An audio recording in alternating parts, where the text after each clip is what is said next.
Hebu nataka utoe neno na mapozi kwa mastaa ambao sasa hivi Ramadhani bado wanaishi pamoja na hawajaoana. Na washangaa sana afu naona kama hawana akili. Unajua dunia, unajua pumzi hii inatuadaa. Alafu hawajui maisha ya kesho. Hivi unajua kama na hapa historia fupi. Maisha ya kesho tukifa. Tunaokufa wote ambao wanaenda peponi ndio ambao wataishi milele. Ambao watamuona Mwenyezi Mungu. Yaani ambao wanaingia peponi watamuona Mwenyezi Mungu na wataishi milele, yani hawatakufa tena. Kama hajasoma dini na hapa hiyo. Yaani kama mfano kama Harmonize, hapo kasoma dini sana. Atakuwa hajitambua kakaangu. Huu ni mwezi mtukufu. Basi ungefunga hata ndoa ya uji, umeelewa? Yaani mwezi mtukufu ni mwezi wa kustilika, ni mwezi wa kufanya ibada, ni mwezi wa kuswali, kufanya ibada. Kama mwezi umeisha leo, kesho mimi ninakufa. Hapo mwezi mtukufu nimefanya rana, nimekunywa pombe, nimeenda club, si swali mimi.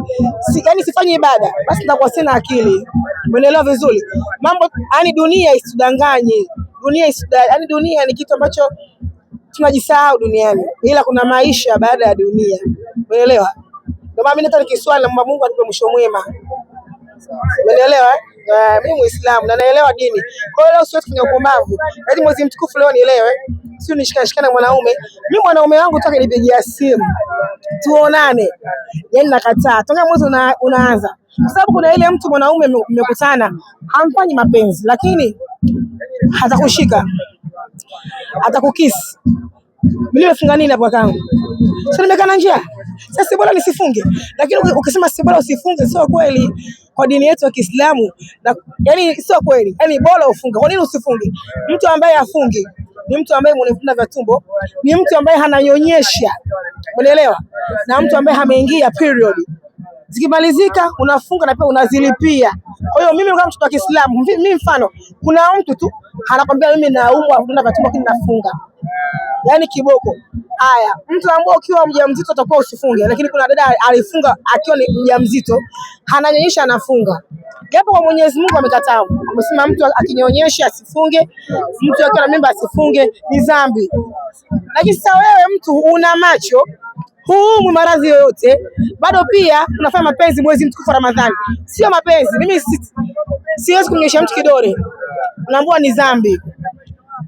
Wewe tu ukiwaona wasanii ambao sio wasanii tu, mtu ambaye sio msanii, kwa sababu hii dunia leo inatudanganya. Ila kwa kesho kwa Mwenyezi Mungu hamna msanii, hamna star, hamna nani. Mwenyezi Mungu amjui huyo. Kwanza alijui hilo. Unaelewa? Kwa hiyo wewe kama una akili timamu, kwa nini mwezi mmoja usifunge? Hivi miezi 11 ulikuwa unafanya kitu gani? Ulikuwa unafanya nini? Kwa hiyo tujitambue. Dunia hii, unajua pumzi inatudanganya sana Pumzi inatudanganya. Jamani, tufunge, tuswali, tufanye ibada, tuache upumbavu. Kesho kwa Mungu moto upo na kiama kipo. Yaani hilo kama nyinyi makafiri basi sawa. Mimi sio mwema sana sasa mimi ndo mwema labda ndo nitaingia na peponi, hapana. Ila kuna makafiri. Unajua siku ya mwisho makafiri wanatoka. Makafiri wakitoka wale sasa. Kama wewe Mwenyezi Mungu hataki mja wake awe makafiri, atakila mtu akifufuka hawe sasa wewe kwa nini mwezi mtukufu mwezi mmoja usiswali usifunge? Sawa, wewe unaumwa. Kwa nini usikae kwako utulie ufanye ibada? Mwenyezi Mungu ameruhusu hata kama ufungi. Ifanyie ibada. Swali, kuna mtu mwingine hafungi. Ila ukimkuta hanajistiri, anaswali swala 5 kwa mwezi mtukufu. Na pia swala sio mpaka mwezi mtukufu. Swala hata miaka mingine watu watakuwa uswali. Ila mimi binafsi sio mwema sana. Mimi naswali, namshukuru Mungu. Lakini kuna muda sio uswali swala 5. Kuna muda utakuta upo kwenye period, kuna muda upo kwenye mishemishe zako. Kwa hiyo swala zile hauzifuatishi tunavyotaka. Ila kisheria swala, tuswali swala 5. Umeelewa? Lakini mimi namshukuru Mungu, Ijumaa mimi namkumbuka na swali. Japo ni dhambi kwa Mungu, utakiwi hivyo. Lakini Ijumaa na swali na siku za kawaida nikiwa kwangu mimi na swali. Namshukuru Mwenyezi Mungu. Haya, Ramadhani imeingia hii. Lazima ni swali. Mimi kitoka hapa Mpilani ninavyowaambia hapa. Hivyo nyumbani mimi ni kuswali. Lazima. Umeelewa vizuri? Kwa hiyo sasa mimi narudi kwa wasanii. Hivi wewe msanii unajua sasa una akili timamu, mtoto wa Kiislamu, kwa nini aufungi? Kwa nini aufungi? Kwa nini auswali? Mapenzi kila siku yapo. Mapenzi ya miaka 11 yanakutia kwa liwadhimu? Hapana jamani, mjirekebishe. Pumzi situdanganye. Tunaona wamekuwa kama ni fashion sasa, kwa sababu Harmonize, Kajala, hata Mario pia Paula, Waislamu hao. Snapbota Paula ni Mkristo, lakini pia anayejua dini. Kajala ni Mkristo, pia anayejua dini. Sasa wewe Mario Omari, wewe Harmonize, la ajabu, mtoto wa Kiislamu, mwezi mmoja kaka zangu jamani, kweli dunia isitudanganye, pumzi isitudanganye. Mimi mdogo wenu sasa hivi na miaka 28, lakini najua kabisa kwamba hii dunia nakufa muda wote saa yote huko na huko, pia hatujuani, ila kuna ile muda Mwenyezi Mungu, yani hiyo ipo. Kuna muda utamjua mwenzangu huyu mwenzangu. Hasa muda ule ndio tunachujwa, wewe motoni, wewe peponi, kama mimi motoni, kama wewe peponi. Sasa hapo wewe sasa ndio utabaki na makafiri wale. Haya, kama wewe ndio utatumwa moto, ni maisha yako yote. Kuna wale wa peponi wale ndio wataishi milele. Milele hakuna kufa, kama hiyo story unaijua. Milele hakuna kufa, mtaishi maisha marefu, Mungu mtamuona. Kafiri akitokea sasa hivi atakuuliza wewe hapo, mama yako namjua, anakuonesha mako. Kwa hiyo kama una akili timamu unakuwa kafiri. Na Mwenyezi Mungu hataki wewe upande wa kafiri, hataki hiyo. Umeelewa? Wale kila siku wanapiga nyundo za watamani waingie leo kesho dunia, lakini hawawezi. Umeelewa? Kwa hiyo wale wanasubiri siku ya kiyama. Umenielewa? Wale makafiri wanasubiri siku ya kiyama. Kiyama kifika, sisi wote tunafufuka kwa makaburi. Umenielewa? Tufufuliwa kwa makaburi. Kwa kafiri anakufuata wewe, anakuambia wewe mtu fulani, mama yako huyu hapa. Mama yako mnamjua? Si mama yangu huyu. Kama mama yangu mimi, si mimi, mama yangu kafariki, simjui. Mimi mama yangu kafariki, baba mimi nimekufa, simjui. Mama yangu afana uzazi. Mama yako huyu hapa, unaonyesha siku ambayo mama yako anakuzaa, anakufa. Ndugu zako ambao siku wanalia, baba yako anaonyeshwa mzazi. Marafiki zako ambao walilia, yani unaonyesha mtu ambaye yani ulikuwa unamjua kweli, unaamini. Kwa hiyo pale ndo walikuwa naona kwa kafiri. Kwa hiyo tujitambue, tujijue jamani, tujitambue, pumzi isitudanganye. Diamond alikuwa sahihi kumuoa Zuchu kwa kipindi kama hichi. Yani cha kwanza, Diamond hana hofu ya Mungu. Diamond anajua dini. Wewe mwezi mtukufu ushaona Diamond ametoka na Zula, wamejisnap japo wameoana, umeelewa? Lakini Zuhura anaijua dini. Zuhura amesoma madrasa, amaliza misahafu na misahafu, mpaka misahafu amerudia tena, mpaka ameipindua. Zuhura anaijua dini vizuri. Zuhura anaweza kutoa mawaidha yale yenyewe, yale ana uwezo huo. Kwa hiyo tena Zuhura ndio sasa hivi anamwelekeza Diamond, anamwelekeza kama kuna hiki na hiki. Diamond amesoma chuo, lakini elimu ya hela wengi hawaijui. Mimi mwenyewe sijui. Najitahidi mimi mwenyewe nakwambia sasa hivi nikishaolewa, kama sijaolewa tu, nataka cha kwanza naanza alifu, naanza upya. Yaani naanza upya alifu. Huko ndio mambo elimu ya hela haiishi, yani haiishi. Hata uwe mzee unaanza alifu na ruhusiwa.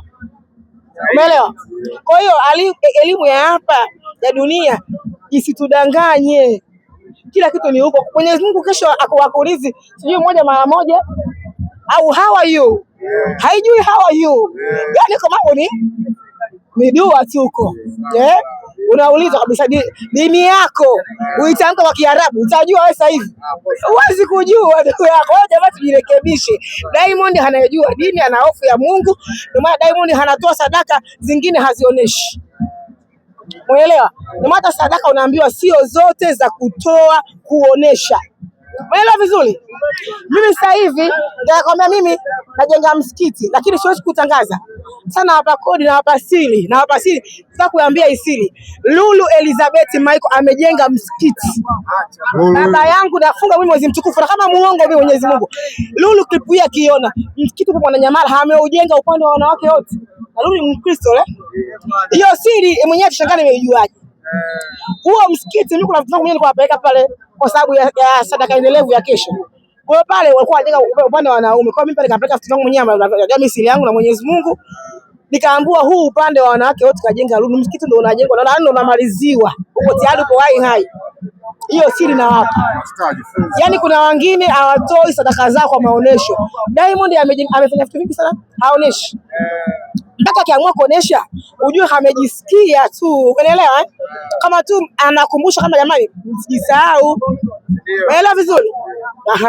Kwa mata ndio na mapozi, kwa sababu tumemzungumzia Zuchu na Diamond hapa, ikikupendeza tunaomba utuambie sherehe itakuja kweli hiyo harusi, kwa sababu tumemsikia mama yake Zuchu Jacob amesema harusi yao waliamua tuifanye tu kimya kimya kifamilia. Basi sherehe itakuja, alafu sisi watu wa Zanzibari si masherehe yetu, hatufanyeni masherehe yale makubwa, si masherehe mali masherehe si nini, si sherehe zinasimama, sherehe za kiharati ndani wanakaa masomo ndani, kuna pambwa kama vile sijui yani uko peponi matajiri wanakaa pale, lakini kuna pambwa, lakini sio sherehe zile za kuonesha watu. Hatufanyi kwa Zanzibar sisi, na tutatumia hela sio chini ya bilioni 1 bilioni 2, sio shida zetu Zanzibar. Ukiolewa yani ukiolewa bana Zanzibar sherehe yani kwa sherehe yani sio ndogo, sherehe kubwa yani kubwa hata siku 3 upo.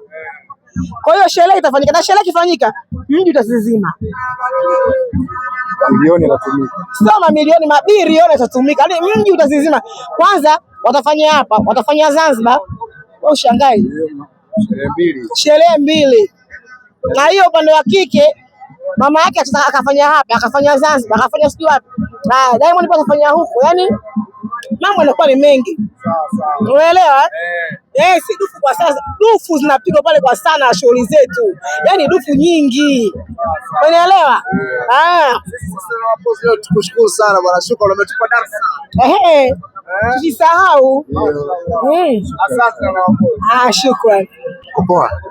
Mambo yanaenda. Sisi kuna hamna kawaida. Siri ya mafanikio ile. Hamna kawaida. Sio kwenye mwezi mtukufu, hamna siri ya mafanikio ni mwezi mtukufu. Ukifunga na swali lazima upate nuru, bila hata kupaka rosheni, bila kupaka skincare, sijui kupaka yani chochote kile ambacho cha kungarisha. Skincare. Hiyo. Hongera na mapozi, Ramadhani inakupenda mashallah. Sana nayo inakaa kwa. Mimi ni mtoto wa Kiislamu, hata kama mimi ni Mzanzibari. Zanzibar moja hiyo. Zanzibar moja hiyo, koti ya ng'ombe. Ndio. Sawa, na mapozi unaonaje mfumo wa Samia Cup, kwa sababu leo umekuja na leo ndo nimeshangaa kumbe na pozi pia anapenda mambo ya mipira. Napenda, alafu nimekuja yani kwa sababu Kombolela inacheza. Napenda sana, napenda Kombolela wakicheza, napenda Vunja Bei wakicheza. Sasa na mapozi turudi kwenye industry. Rafiki yako Lavalava siku hizi hatumuoni na mapozi. Tumemiss kusikia zile na mapozi katika ngoma zake. Lavalava yupo na ngoma ameziandaa kama zote. Yaani Lavalava anakuja na vitu vingine. Dunia itazizima. Dunia inazizima. Tujiandae. Yaani mjiandae, yaani unawapa kodi. Dunia inazizima, tutafanya wasanii wa nje hao. So nje, mmoja Marekani, mmoja South Africa, mwingine Nigeria. Lavalava, kwa hiyo wajipange. International. Ndio sasa.